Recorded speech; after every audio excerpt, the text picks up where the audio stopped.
From Channel 3, this is an Eyewitness News update. Hello everyone, I'm Wendell Edwards with today's top stories. Thank you for being here. People traveling on I-91 North this morning face miles of backup. Crews worked all morning to pull a tractor trailer, you see it right here, from an embankment. This was by exit 24 in Rocky Hill. Officials say the truck went through some guardrails and crossed over the northbound side, then went down that embankment. This happened just before 3:30 in the morning. The driver was not hurt. The cause of that crash is under investigation. There's a new center in New Haven aiming to help former criminals re-enter society. Officials and lawmakers, including U.S. Senator Richard Blumenthal of Connecticut and New Haven Mayor Justin Elicker, got a tour of the center this morning. It's operated by Project MORE and is a one-stop shop for those returning citizens to get support like housing, job training, substance abuse treatment, and health care. Mayor Elicker talked about the importance of the program.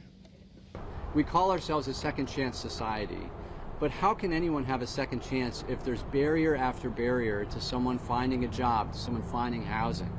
The center is on Grand Avenue in New Haven. Leaders hosted a ribbon cutting back in February. Up to 20 customers and 6 employees were inside this ice cream shop in West Hartford when the ceiling collapsed last night. It happened just before 8 o'clock at the shop on Farmington Avenue. 2 people were hurt. Customers inside said the ceiling fan fell, followed by a section of the ceiling itself. Authorities are looking into what caused that roof to collapse in the first place.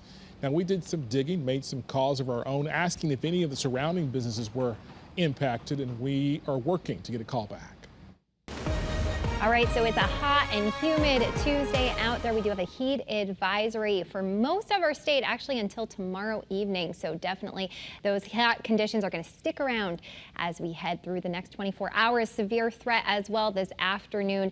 Potential threat, slight threat actually, for some storms. Forecasted highs for today, 93 in the Hartford area and the 80s along the shoreline. It's going to feel really hot out there. Forecasted lows for tonight in the 70s, plus the humidity as well. So we do have an alert for today and tomorrow with heat index values that could be up to 95 to 100 degrees. That's what it could feel like. Thursday and Friday tracking some wet conditions with a frontal passage as well as a potential for the remnants of Elsa.